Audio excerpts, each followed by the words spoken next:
Good morning, everyone, and welcome to our Sunday celebration service. We are so pleased to be back here in the sanctuary with all of you, and we're so glad you could join us today.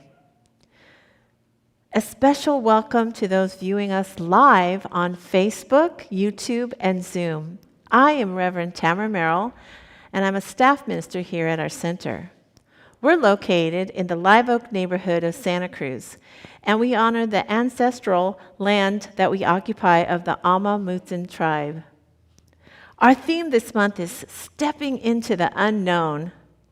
Please join me now in listening to the opening song by the Thespian Choir, This Is Me.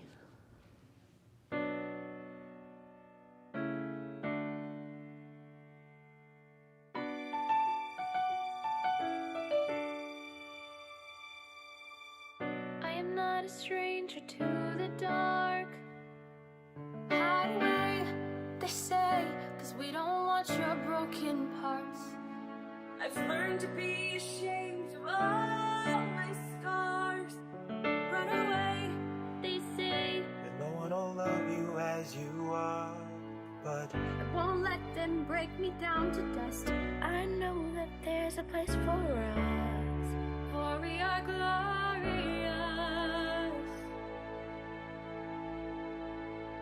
When the sharpest words wanna cut me down, I'm gonna send a flood, gonna drown them out. I am brave, I am bruised. I am who I'm meant to be. This is me. Look out, 'cause here I come. And I'm marching on to the beat I drum. I'm not scared to be seen. I make no apologies. This is me.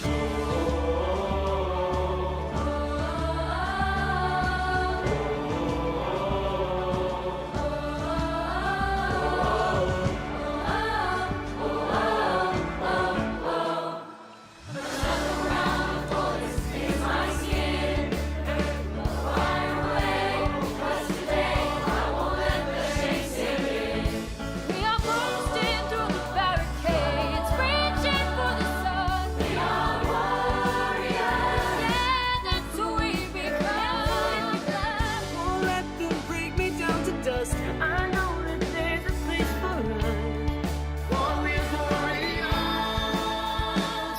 When the sharpest words wanna cut me down, I'm gonna send the flood, gonna drown them out. I am brave, I am bruised, I am who I'm meant to be. This is me. Look out, 'cause here I come. And I'm marching on to the beat I drum. I'm not scared to be seen. I make no apologies. This is me.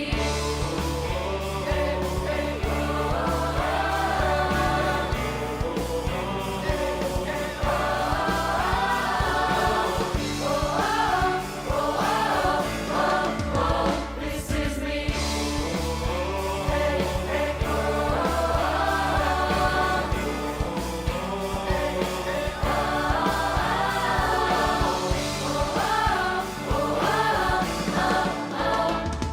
When the sharpest words wanna cut me down. I'm gonna send a flood, gonna drown them out. This is brave, this is bruised, this is who I'm meant to be. This is me. Look out, 'cause here I come. And I'm marching on to the beat I drum. I'm not scared to be seen. I make no apologies. And the words wanna cut me down. Send a flood to drown them out.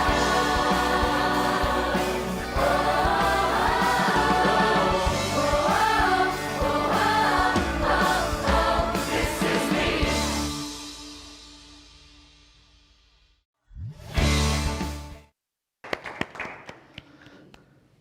We have a wonderful morning for you. Wasn't that a wonderful song?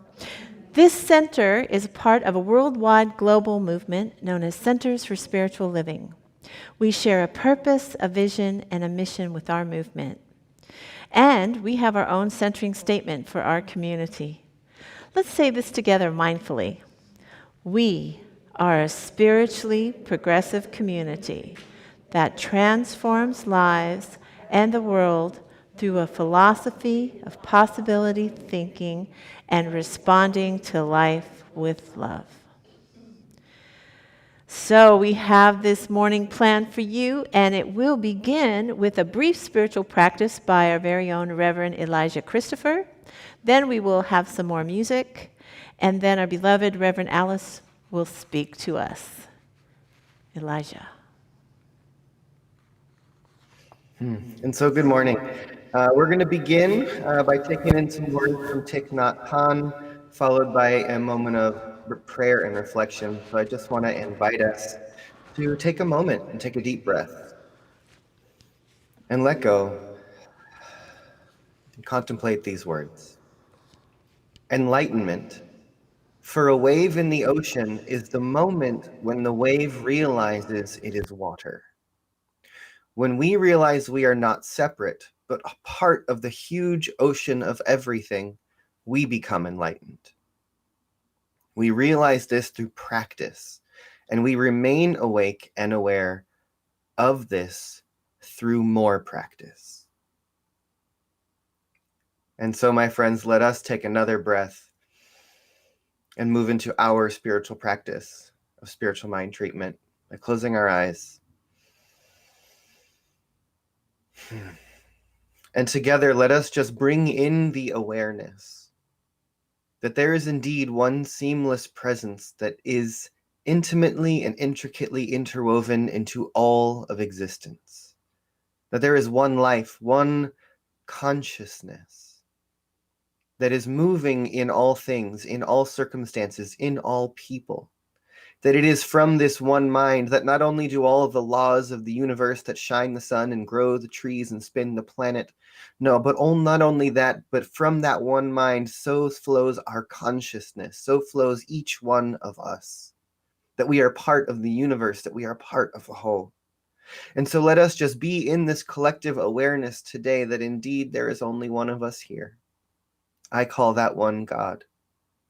And I look for that presence, and I remember that it is who I am, and that it is the truth of each one of us, that each one of us is a place where all of possibility funnels itself through our unique authenticity, through our choices, through our life, through every step that we take and every word that we speak. Possibility is funneling itself into experience through us, as us. And so let us be a community of people who are ever seeking to find that true authentic self at the depth of the core of who we are, and to look for it in each other. And then from that place, meet the world from a place of new consciousness and of new possibility and of continuously seeking higher and new thoughts. And so let us together just be in celebration and in gratitude for this thing we call community. For this opportunity to be together in person for some, virtually for others, that we are well on our way to building even just a community that works for everyone. And so as we open ourselves up to be together virtually and in person, I just bless every person who is part of this web of consciousness that we call Center for Spiritual Living Santa Cruz. And so for all of this and so much more, I just speak a word of gratitude and my deep affirmative yes, as I remind us and as I remember myself that there is indeed a power for good in this universe that is so much greater than we are. And it is our purpose and it is our call to be in service to that. And so with everything we do, let us surrender to that presence and that power for good. And may we be carried by it and moved forward in everything that we do. And so it is.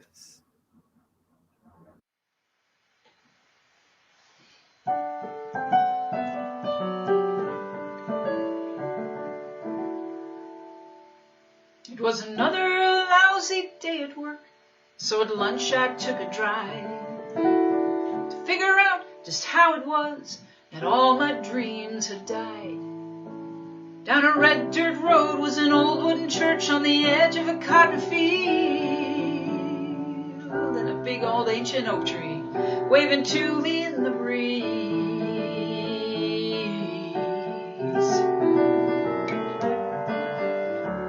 So I pulled up right next to it, pleased with the choice I'd made. I was gonna find some peace, by God, in that tree's majestic shade.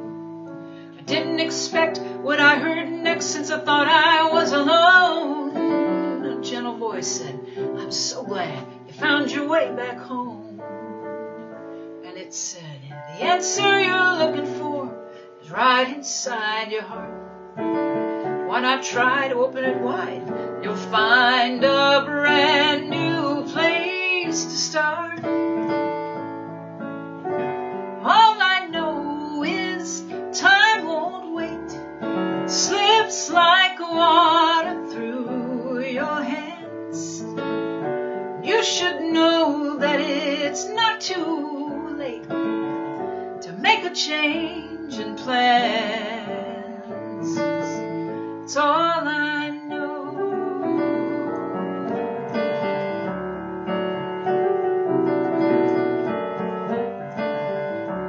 So I'm staring at this old woman. She was about as old as that old tree. An amazing fire was in her eyes, and she was staring back at me.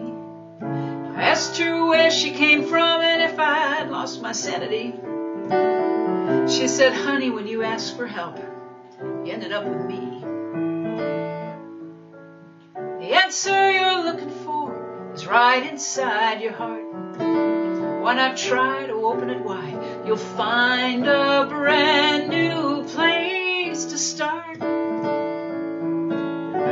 All I know is time won't wait. It slips like water through your hands. And you should know that it's not too late to make a change in plans. It's all I know.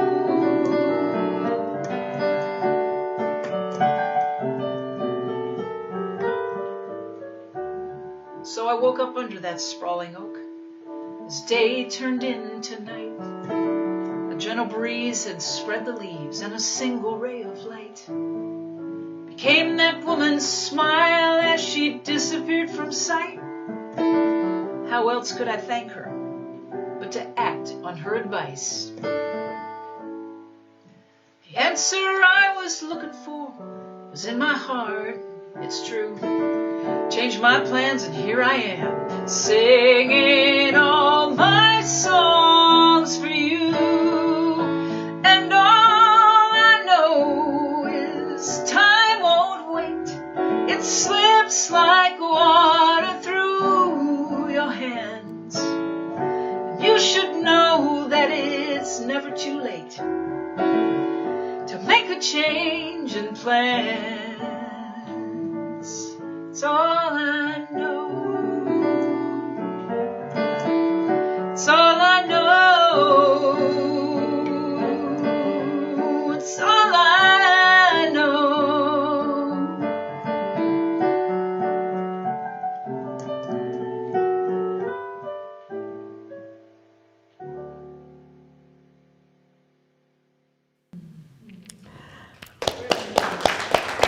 Thank you, Kit. That was really wonderful. Kit Holmes was one of the individuals that we were looking at for supporting us with our music on Sunday mornings. Good morning. Okay, what was that? I think we got it under control. I'm so happy to be with you here this morning. I'm very excited. Today is the last Sunday of the month. We're closing in on this really powerful topic of stepping into the unknown, and we're having our annual meeting after the service today.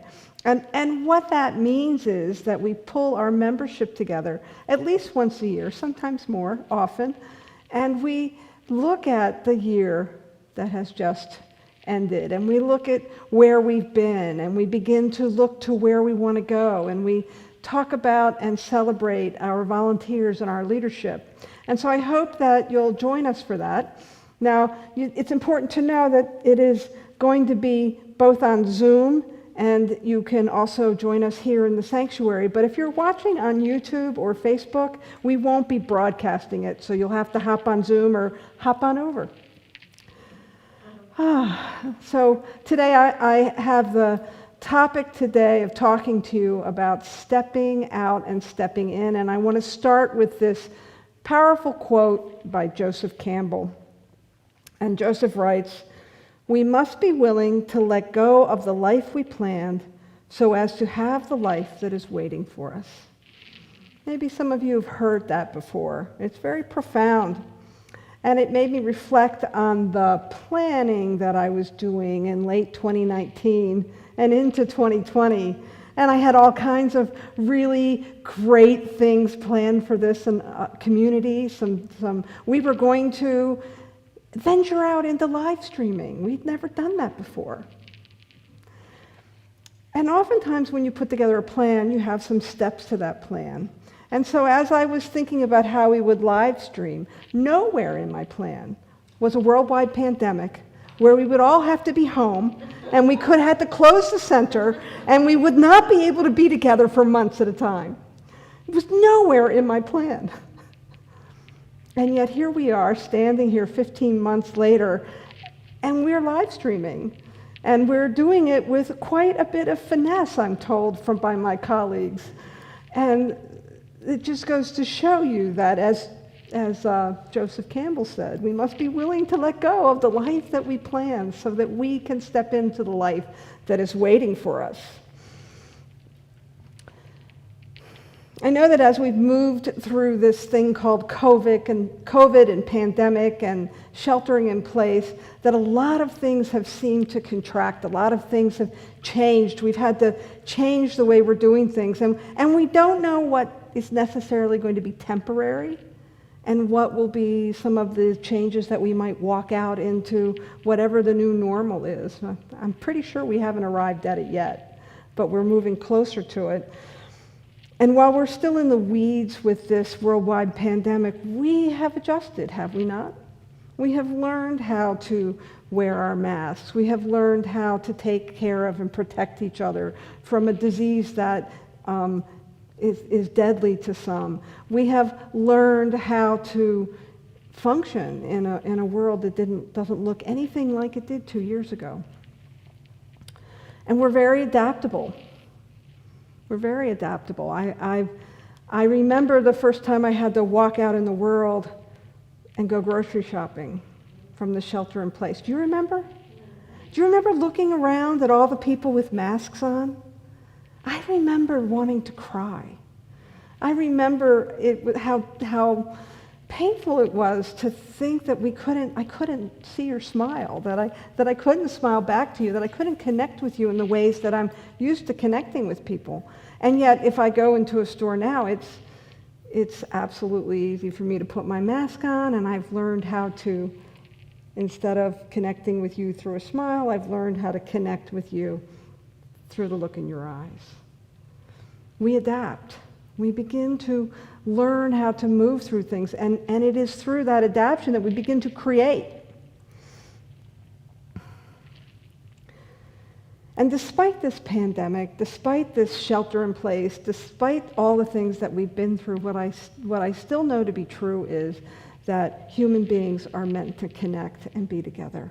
We are not designed to live in isolation away from each other. We are designed to be together, to live in community. And so as we begin to look at this idea of the theme for our annual meeting is calling us home.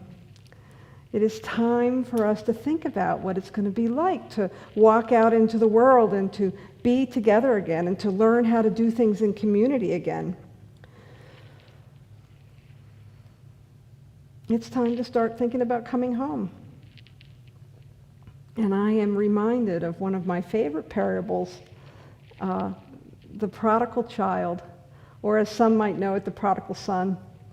And it's a story about a father who gives the inheritance to his two children early, and one decides to take his money and party. So he goes out into the world and he's partying, he's having a good time, and he's spending money like nothing. and it's just sifting through his hands, and then suddenly he finds that he doesn't have any money anymore, and he has to take a job as a servant and work really hard to make his way. And it's a humbling experience for him, and he finally decides to go back home, and his father receives him with open arms and treats him like a king. Now, I know that the parables are metaphors. They're teaching stories that carry great wisdom for us. And they had to be told in parables because at that time in civilization, humankind couldn't really grasp the depth of the meaning. And so when we look at the story of the prodigal child, what I see is a great resonance for a lot of what I'm personally going through, what I'm witnessing other people going through. I know that we're part of this beautiful philosophy called science of mind. And in this philosophy, we know that we are given everything. Just like the prodigal child, we are given everything right from the start. And we take our birthright, we take the gifts and the things that we're given, and oftentimes our human nature is to look outside ourselves, to look at where we can take these gifts out into the world, where we can spend, where we can acquire, where we can do, where we can get. And if you're like me and you found yourself in the grind of the day-to-day out there making your way, it's easy to get caught up in the process, like the prodigal son who was out in the world and having a good time. He found that at some point, instead of being served by the material world, he had to serve it. And so that part of the story is a reflection on how the material world, there is nothing wrong with the material world. There is nothing wrong with having money. There's nothing wrong with having things.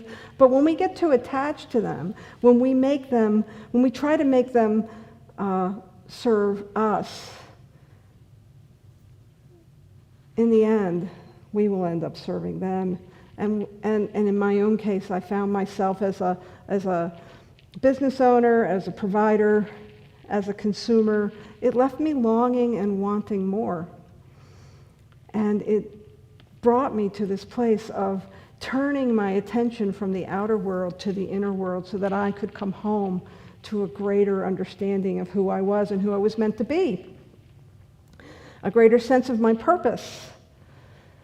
And maybe if you're sitting here today in the sanctuary, or if you're watching from the comfort of your home, you have had some experience like this, where you've been chasing the American dream through a job or a relationship or things, and you found yourself in a place where it was no longer serving you, but you were serving it. And you found yourself longing for something more. I have sneaking suspicion that you all know what I'm talking about. The problem that I see is that our culture has this backwards wiring. We've crossed our wires somehow, where we are told through the commercials, through the consumerism, through the world that we live in, that the goal is somewhere out there. That there's some purpose that we must be doing. There must be something that we have to do to live out our purpose. And yet what I know about purpose is that it's not about the purpose that is everlasting, the purpose that will carry you through the rest of your life, the purpose that will continue to serve you and give to you. It's not a purpose about doing something, it's a purpose about being something. I have a personal purpose that I have come to really use as my true north, and my purpose is to reveal love. And so when I find myself in challenges, when I find myself in difficult places, just like everybody else, I'm going to get a little lost at first. I'm going to be a little disoriented. I'm going to be trying to figure out what's going on. But it is my purpose that when I continue to move towards it over and over again, when I continue to reinforce it, that brings me up to what is the right action for me. I had the opportunity to go back east, where I'm from. Many of you know that I moved here to California almost 4 years ago after living on the East Coast for 45 years. And I still owned a home there, and I finally put it up for sale, and it's under contract, and I needed to go home to take care of some things. I had left a lot of stuff in the attic, and I left a lot of stuff in the garage. And those metaphysicians in the audience are probably already with me with the metaphor here about going home to clean out the attic and clean out the garage. And so it stirred up some things for me. It definitely stirred up some things for me. And I had some situations that came up that I didn't have any control over, and I was feeling a little hopeless and disheartened, and I started to sink into that place of feeling like, the world was against me as opposed to for me. And I started to remember some of those old lies that I had let go of a long time ago, of unworthiness and not being good enough. And yet, I have been practicing this purpose that I have to reveal love for quite some time. And so there was something within me that called me back to that purpose, and I began to move my mind and attention to that purpose, and something kind of magical happened in that I went to bed feeling one way, and I woke up absolutely grounded and centered in my purpose again, clear about who I am and who I've come here to be. And that happens like the quote that we read at the beginning of our spiritual practice. That happens for me, and I believe it will happen for you, when the wave remembers it's part of the ocean. When I remembered that I was part of love, when I remembered who I decided I wanted to be, well, the power of that lie, the power of the drama that was going on, it's gone. It's absolutely like throwing water on a hot sidewalk. It completely evaporated. It has no more power over me. And yet 24 hours before, I was thinking of quitting my job and moving back east. And I had the big drama of all the things that were coming up and the feelings that were happening. And how does it happen that I can move from that place of despondence to that place of joy? Because I know who I am and who I've come here to be, and I continue to use that as a true north. We're a community in a vacation town, right? So there's a lot of people who come here to chill. And when we talk about purpose, they think, well, I'm not in the grind anymore. I don't really need to pay attention to, I don't need to go out and find my purpose. Well, I'm going to challenge you that you do. And it isn't a purpose like the worldly idea of a purpose about getting this job or this title or this paycheck or this bank balance. It's a purpose about who you want to walk out your days as, so that you can walk it out with power and with potency. And Sky sitting in front of me, and I know her purpose is joy. Anybody who knows Sky knows her purpose is joy. And so I encourage you to think about your purpose, something that is so high level that it can never be fully fulfilled, and that it will continually serve you as you serve it in a perfect balance of giving and receiving.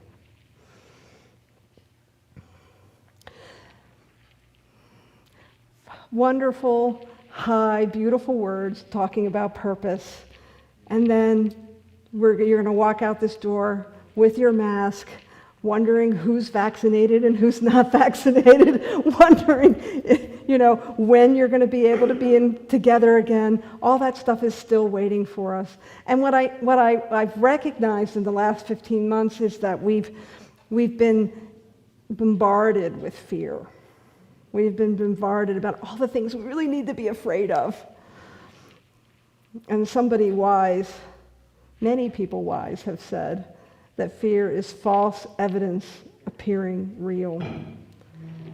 And so when we go out into the world and we begin to watch the news or read the paper or talk to the friend down the street, and they start to talk about all the things that we need to be fearing for our life for. It's our job to remember that this is false evidence appearing real. Dr. Ernest Holmes, who is the founder of our movement, wrote a book called The Science of Mind, and in it, he describes a 3-step process for dealing with fear. He says that we're going to be faced with fear. That's part of the human experience. But that the first step that we have to do is to remember what we really have faith in, to extract our faith from the fear, and then to call ourselves back home to what it is that we believe. The second step that he says is that we then need to know, and that's the embodiment of faith, where we take the things that we believe in and the things that we have faith in, and we drop into an embodied knowing so that it is a place that we react and respond from. And then the third place that he tells us that we'll go is to love, because love is the expression of faith. It is we start with the faith and cultivating that which we want to believe in. We do that intentionally and consciously. We know it, we embody it, and then we can't help but express it. And that's the love part. When we express what we know, it is the expression of our good. And so when we can begin to know that there's this kind of a system that we have about being human, right? We're gonna have to face our fears. We're gonna have to look at those things that feel like life is imploding on itself, and then extract our power from them, not pretend they're not there. Because if you pretend it's not there, it's just going to come back. You have to face it. I have to face the things that I'm afraid of. I have to face those things that tell me that the drama is real, that I'm not good enough and I'm not worthy. I have to face those things, and I face them, and I meet them with my faith and my knowing and my love. And when I can meet them with that, then I am brought home, if you will, back into my heart, back into the place of my being, back into my purpose, back into the heart of our divine self that is wanting us to express from that highest level.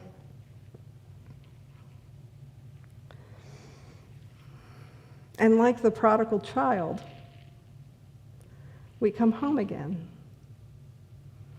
And like the prodigal child, we are greeted with open arms. And we are given everything again because we remember who we are and who we've come here to be. It's been a tough 15 months for a lot of us, but what I know is that our community is still standing strong. We still have this wonderful sanctuary. We still have many of you that have been supporting us. Our leadership is continuing to support us. We are turning our attention now to coming home. And so I hope that you'll join us today for our annual meeting. I hope that wherever you are, that you will turn towards home and join us once again here at Centers for Spiritual Living Santa Cruz. It has been my honor to be with you here this morning, to reflect with you, to remind you that you too are loved and that you too are always welcome. Thank you very much.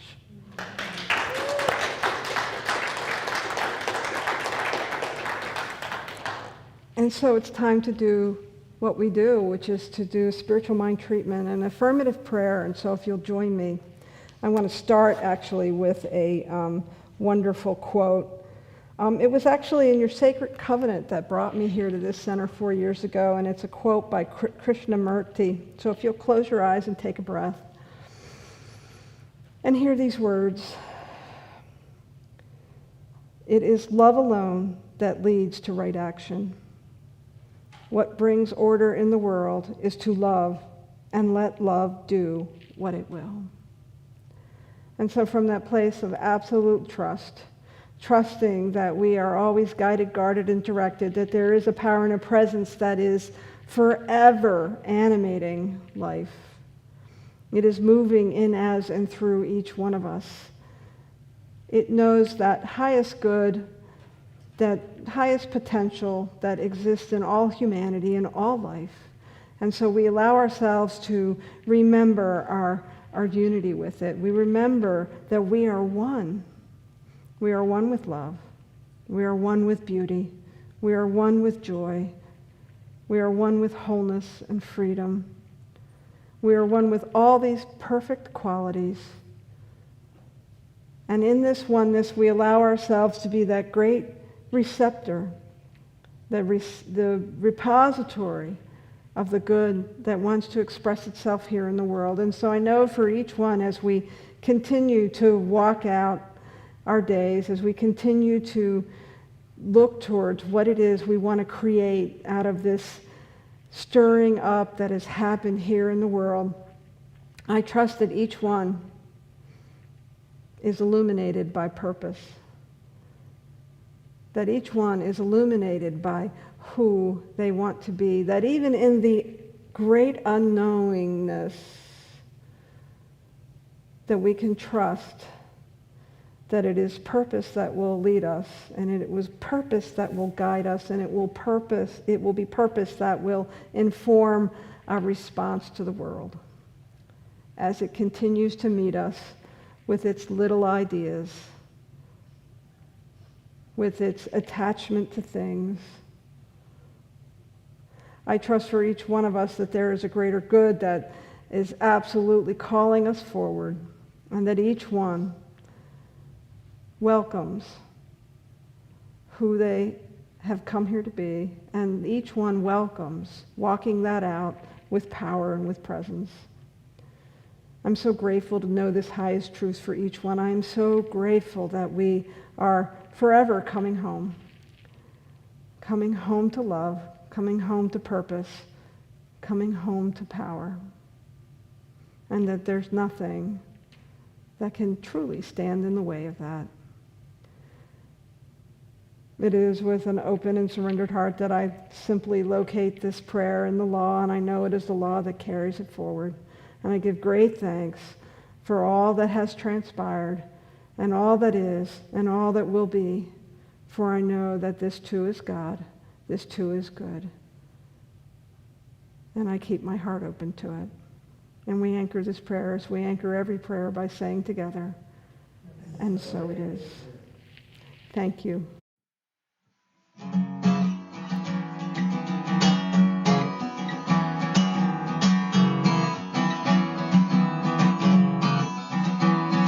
You punched your ticket the day you were born. First chapter in an epic tale. Dragons to fight, symphonies to write on your way to the Holy Grail. There's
never a traffic jam on the high road, and the signs to the on-ramp are always clear.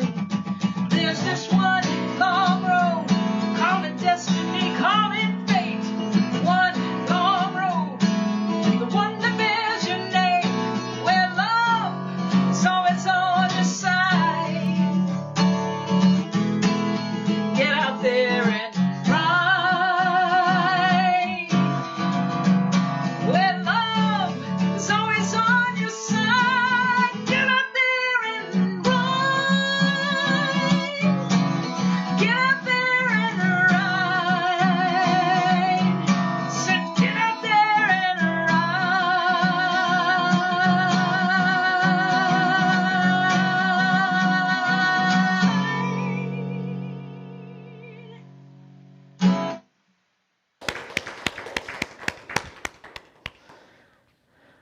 Well, our abundance affirmation, it is time for us to read it together.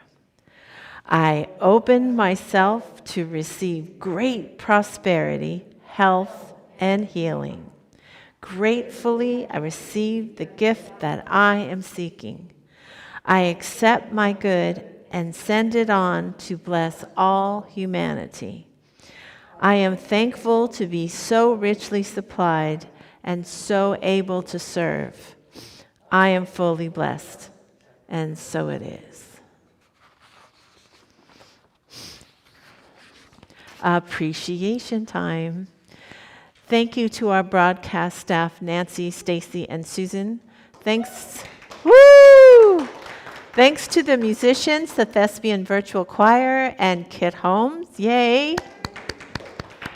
And I want to especially thank our speaker, Reverend Alice, for her wonderful talk. And most importantly, I want to thank you for being here with us today. If you found this message helpful, please share this with others. We invite you to support our center with your financial gifts. There are 5 ways to give on the screen. And they are: go to our website, mail a check, text to give, Giftly app, and use this QR code below on the screen. And if you're here in the sanctuary, you'll find a bowl in the back of the sanctuary where you can give your spiritual financial gift. Today is the day. Today's annual meeting will start after the service at 11:30 a.m. We will be hosting a hybrid meeting both on Zoom and in person. We welcome all congregants to stay here for our meeting. It'll be wonderful. Thank you. Now, there are 4 ways to join us for service each Sunday. In the sanctuary, please RSVP on our website or call Tina. YouTube, on the YouTube channel, Facebook, and Zoom, and the meeting ID and passcode is on the screen. Meditation before service. Join us in the back garden at 10 a.m. to resume our wonderful meditation practice before service. The upcoming events are on the screen. You can see a summary of the announcements. And the most important thing is our next speaker next week will be our very own Reverend Alice. Yay. Thank you again for joining us today, and we hope you stay here for the annual meeting here in the sanctuary or participate with us on Zoom only. It's not on Facebook or YouTube. And I want to give you blessings and want to say have a wonderful week. Namaste.